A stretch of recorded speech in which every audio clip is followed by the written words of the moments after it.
Hey everyone, welcome to the Royce Reports. I am your host, Royce, and on today's episode, we're going to be talking about whether or not Xbox needs a superhero game. We see the resounding success of Spider-Man, so does Xbox need to do the same? Let's talk about it.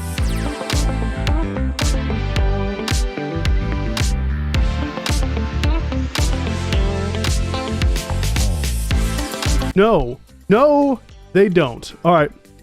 That's the end of the video. That was pretty easy. YouTube is very easy.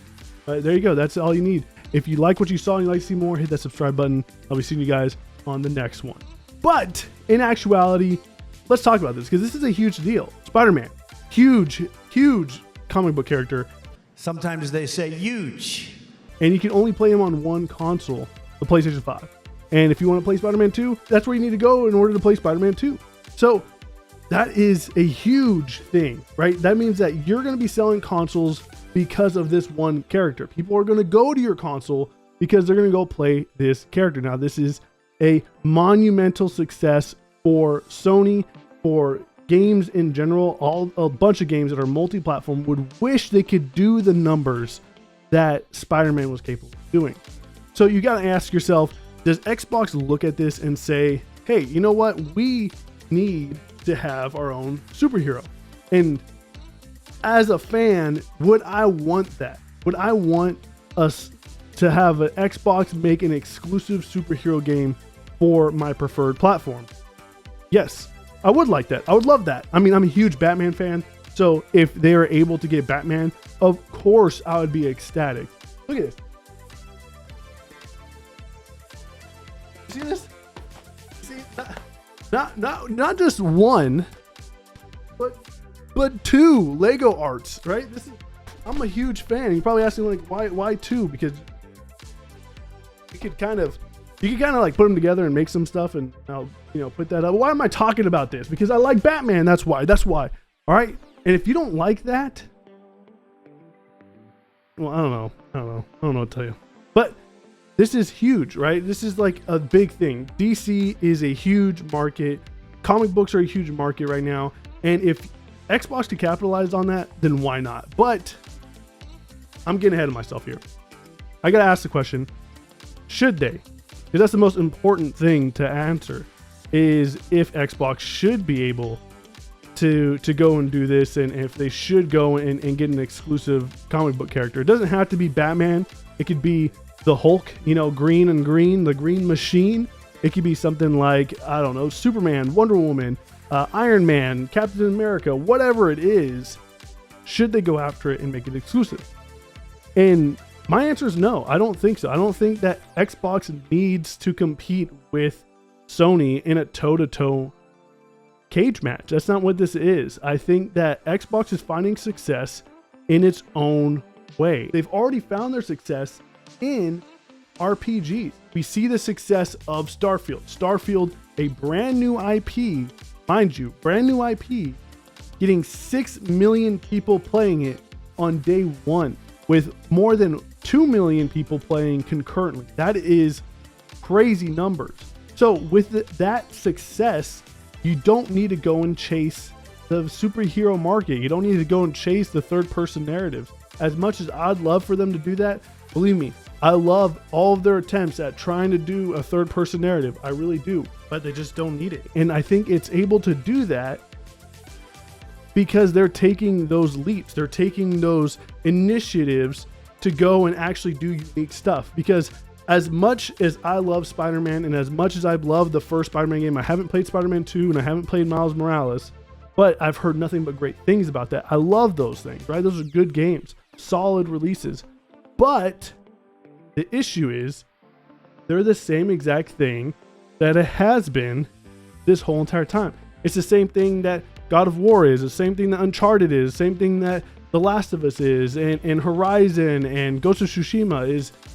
It's just the same. It's them in their wheelhouse, and that's good for Sony. But is it good for Xbox?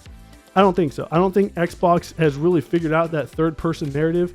I know that, including myself, I would love to see Xbox tackle something like that because they haven't really done anything with the third-person narrative since like Quantum Break. And that was a long time ago. So where are they at with that? Like, I would love to see some more games like that, but it appears to me that Xbox is finding its own niche in other markets. It's now the RPG place to play. It is now the FPS place to play. It's now the RTS place to play. It is the multiplayer place to play, because we know that PlayStation's really having a lot of trouble with their multiplayer right now. But Xbox has it down pat. They have Halo, Forza, they have Grounded, they have Sea of Thieves, and they continue to grow. They just acquired Activision Blizzard, so they have Call of Duty, they have Diablo and WoW and StarCraft and all these other multiplayer games, and that's where Xbox finds its success. It doesn't need a superhero game in order to get more people to the platform. In my opinion, I don't think that it needs that at all. So it's very interesting, because I see a lot of people talking about the success of Spider-Man 2 and how Xbox needs to chase that. And I just don't think so. I think that if you have a passionate team that wants to do something with what Xbox is giving them a chance to do, I'd rather have them do fresh new ideas than go and tackle a character that I already know. After Batman, the Arkham trilogy, what is there else that you could require from a Batman game? Like, they gave you everything. If you wanted to go to Arkham Asylum, well, you got it. If you wanted a more dense open world, you got that with Arkham City. And if you wanted to see that expanded upon with the Batmobile, you got it with Arkham Knight. And you had all those voices from the original series come back and do the voices to be the best that a Batman, in my opinion, could pretty much ever be. I don't think anything can really top that. And I know that nothing can top that unless you try, like you did with Spider-Man. But honestly, you had release after Spider-Man release after Spider-Man release that were all just mediocre.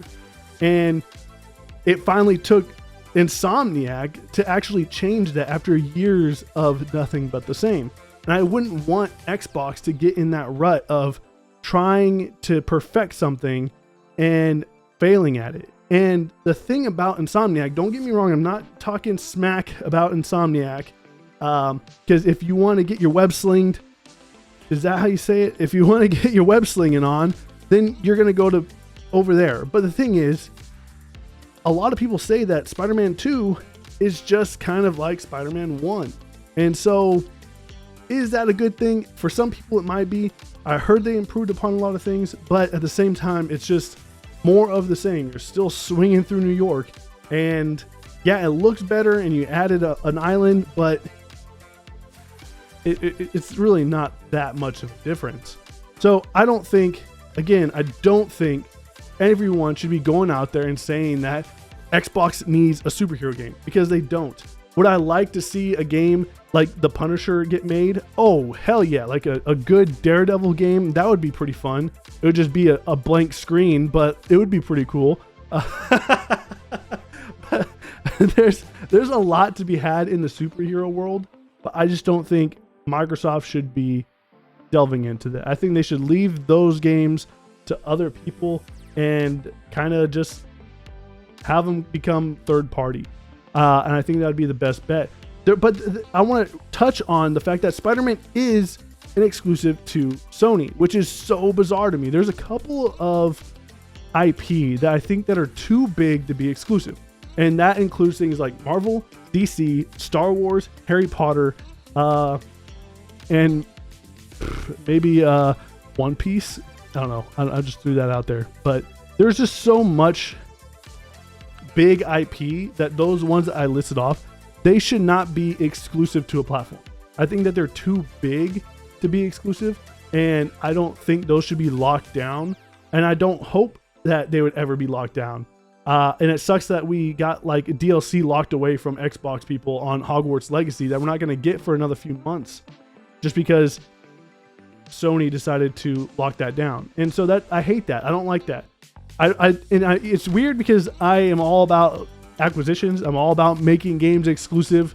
But when it comes down to certain IP, I just don't think that should be allowed. But that's just my take on it. Who knows?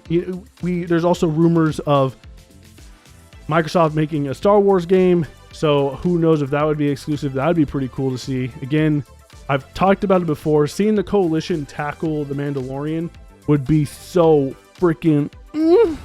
It would be so cool. I'd really like that. I don't think that they're going to be doing that. They seem to be working on Gears.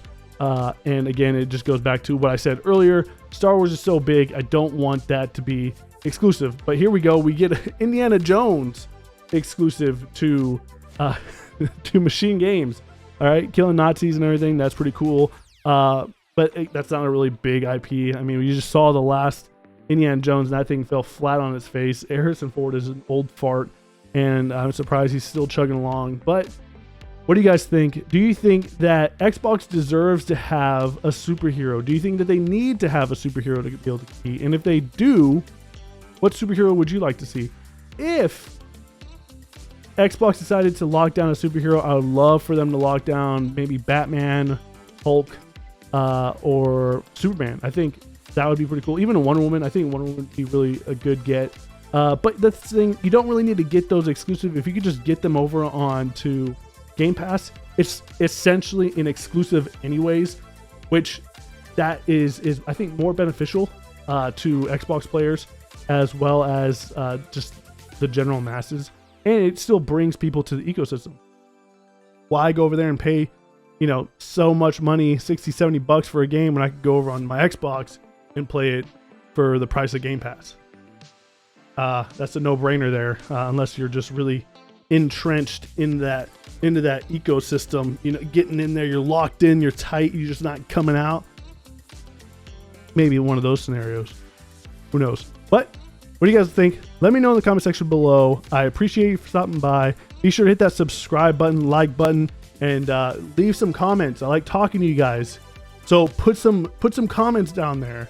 I'll be seeing you guys on the next one. Remember, take it easy.